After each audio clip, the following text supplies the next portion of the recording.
꼭 잡은 두 손, 엄숙한 표정, 임신을 한 듯 배를 움켜잡고 있는 여인, 그리고 정가운데에 있는 거울과 그들 앞에 서 있는 이 강아지는 단순히 중세시대의 2인 초상화였을까요?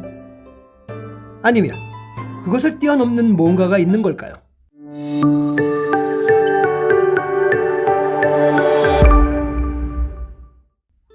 안녕하세요. 어려운 미술을 쉽고 재미나게 풀어드리는 레차트 대원쌤입니다. 오늘은 르네상스 시대의 대표적인 화가 얀 반 에이크의 아르놀피니의 초상이라는 작품을 소개하겠습니다. 아르놀피니의 결혼이라고도 불리우는 이 초상화는 미술 애호가들에게는 언제나 뜨거운 관심의 대상이었습니다. 이 그림은 그저 아름답고 신비롭게 표현된 작품으로만 알려진 것이 아니라 이 작품에 숨겨져 있는 다양한 상징들 때문에 사람들의 관심을 끌기로 유명한 거죠. 아르놀피니 초상은 르네상스 시대의 네덜란드 화가인 얀 반 에이크가 1434년 유화물감으로 그린 그림입니다. 강렬한 색상을 현실화시키고 사실적인 입체감을 극대화시킨 세상에서 가장 정교한 초상화로 평가받는 이 작품의 의미는 과연 어떤 것이 있는지 궁금해집니다. 아르놀피니 초상은 누가 그린 걸까요? 출생지가 불명확한 얀 반 에이크는 벨기에 브리에에서 아주 열정적으로 활동했습니다. 그는 네덜란드를 대표하는 초기 북르네상스 작가입니다. 저명한 미술사가인 바사리와 곰브리치를 포함한 여러 미술사가들에 따르면 그는 유화물감을 제대로 사용한 최초의 유화가로 알려져 있습니다. 남아있는 기록에 따르면 그는 1380년경에 태어났으며 아마도 오늘날의 벨기에에 위치한 림부르크 지방의 마세이크에서 태어났을 가능성이 크다고 합니다. 하지만 그는 1422년경 헤이그에 있는 화실 조수로 취직을 하게 되었는데요. 조수라 하더라도 이때 이미 그의 실력은 마스터 수준이었다고 합니다. 그 후 그는 당시 유럽의 권력자였던 부르건디 공작의 전속 화가로 취직을 하며 죽을 때까지 그의 명성을 이어갔습니다. 반 에이크는 천주교 재단화나 종교 인물화를 포함하여 세속적이고 종교적인 주제를 주로 그렸습니다. 부르건디 공작의 후원으로 반 에이크는 돈에 휘둘리지 않고 자신이 그리고 싶을 때 언제나 그림을 그릴 수 있었습니다. 그래서 작품 활동에는 무척이나 자유로웠다고 합니다. 그의 작품은 사실 인터내셔널 고딕이라고 불리우는 스타일에서 시작되었다고 할 수 있는데요. 하지만 그는 곧 자연주의와 사실주의 풍으로 발전해 갔습니다. 그는 유성물감 사용의 발전을 통해 새로운 수준의 기술적 기교를 달성했습니다. 이 새로운 기법을 통해 큰 영향력을 끼쳤고 다른 네덜란드 화가들은 그의 기법과 스타일을 적극적으로 도입하여 발전시켰습니다. 사실 이 그림과 르네상스 미술에서 얀 반 에이크가 중요한 점은 유화물감의 적절한 사용 방법을 개척하여 이후 회화의 방향을 크게 발전시킨 점입니다. 유화물감은 당시에도 이미 있었는데요.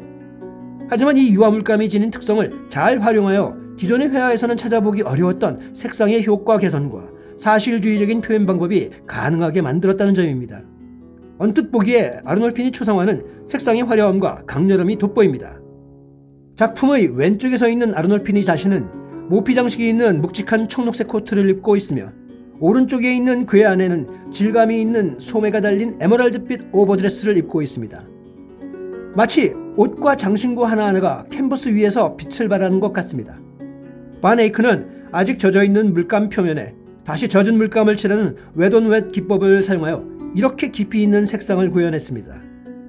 이 기법을 사용하게 되어 그림에 살아있는 듯한 그런 입체감을 주는 것이 가능해졌던 것입니다.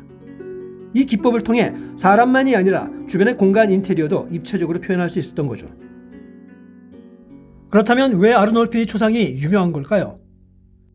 레오나르도 다빈치가 모나리자를 그리기 거의 100년 전 또 다른 화가가 사실주의의 유화의 체계를 만들고 있었습니다. 바로 얀 반 에이크였습니다. 벨기에에서 태어난 얀 반 에이크는 유화의 초기 마스터였으며 유화 기법을 사용하여 아주 섬세한 구성을 만든 화가로 유명합니다. 그의 가장 유명한 작품인 아르놀피니 초상은 당시 북부 르네상스 시대의 미학적 이상과 기술적 혁신을 요약한 아이콘적인 작품으로 남아있는데요. 이 걸작에는 풍부한 색상을 사용한 것보다 더 많은 것이 담겨 있습니다.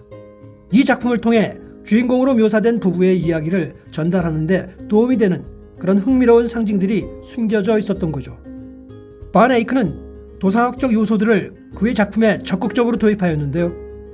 영적 세계와 물질적 세계를 그만의 눈으로 해석하여 그림에 표현한 것이죠. 상징적 요소들을 작품의 배경 곳곳에 배치하는 것도 무척이나 흥미로운 부분입니다. 그렇다면 좀 더 구체적인 상징들을 찾아볼까요? 우선 이 커플은 누구를 상징하는가요? 이 그림을 처음 보면 아주 정교하게 그린 부유한 상인과 아내라는 것을 알 수 있습니다. 하지만 두 번, 세 번 보다 보면 단순히 부유한 커플만이 아니라 그들의 신분과 관계, 속마음 등을 알 수 있는 정교한 상징들이 많이 숨어 있다는 것을 알게 되죠. 아르놀피니가 서 있는 이 방에는 부의 상징과 종교적인 암시가 담겨 있습니다. 아르놀피니 초상에 그려진 이 커플이 정확히 역사적으로 누구인지는 알 수 없습니다만 다수의 의견은 당시 네덜란드 프랑드르 지방에 거주하던 엄청난 부자였던 이탈리아 상인 지오반니 니콜라오 아르놀피니와 아내 코스탄자 트렌타일 것으로 알려져 있습니다. 솔직히 많은 학자들은 이 그림이 단순히 부자를 그린 것이 아니라 이들의 부의 상징을 극대화하기 위해서 계획적으로 그려진 것이다 라고들 합니다. 그렇다면 어떻게 이 커플이 부자인지 알 수 있을까요? 그것은 샹들리에, 스테인글라스 창문, 정교하게 짜여진 양탄자, 샌들, 모핏 가운, 거울, 개, 오렌지 등 이 모든 물건들은 15세기 북유럽에서는 엄청난 부를 나타내는 물건들입니다. 그런데 보다 흥미로운 것은 이 물건들이 단순히 부를 나타내는 것만이 아닌 종교 및 다산의 모티브를 같이 지니고 있었다는 것입니다. 아르놀피니의 초상에 등장하는 샹들리에의 촛불과 강아지는 무엇을 상징하나요? 그리고 왜 그들은 신발을 벗고 있는 거죠? 우선 샹들리에는 불을 상징하죠. 그런데 왜 촛불이 하나만 켜져 있을까요? 여기서 촛불은 하나님의 눈을 상징한다고 합니다. 하지만 이상하게도 샹들리에의 초는 한 개만 켜져 있습니다. 아르놀피니 쪽에서만 켜져 있는 거죠. 대신 아래쪽에 있는 초는 방금 꺼진 듯합니다. 학자들에 의하면 그 이유는 그의 아내가 아이를 낳다가 사망하여서 생명이 꺼진 것을 상징한다고도 합니다. 그리고 거울 옆에는 천주교의 묵주도 걸려 있습니다. 게다가 창가의 오렌지와 반대편 붉은 침대는 미술에서 다산을 나타냅니다. 사람들은 처음에는 왜 생뚱맞게 오렌지가 창가에 있을까라고 여기겠지만 바로 이런 의미가 숨어 있었던 거죠. 이번에는 침대 윗부분을 볼까요? 여기에는 임신과 출산의 수호 성인인 성 마가렛이 침대 프레임에 새겨져 있죠. 이는 부부의 다산을 기원하는 것입니다. 즉 커플의 간절한 바람을 대신 표현한 것이죠. 마지막으로 창밖에 아주 살짝 보이는 벚꽃나무는 사랑의 상징입니다. 또한 이 그림 속에 나타나는 두 인물의 배치에도 의미가 있는데요. 그림의 왼쪽은 예수님의 생존 장면을 나타내고 예수님의 순교와 부활을 오른쪽 여성으로 표현하였다고 합니다. 결국 이 커플은 부부간의 사랑을 표현하면서도 동시에 해산 중 사망한 아내를 종교적으로 연결시켰다고 볼 수 있겠죠. 자, 이번에는 강아지를 볼까요?